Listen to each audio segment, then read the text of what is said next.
So usually we remove any thistle because it's spiky. Ouch.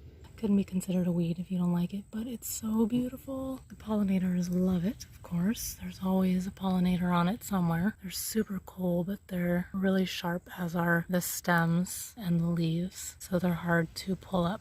Death trap. Ouch. Ouch. It's so fun to see the flowers in their various stages. If you want to keep it, do so, but as soon as you see that it's withered, cut it off. At least the flower. It's going to spread all over the place. So you can decapitate the withered flowers right under them, or you can come down a little lower.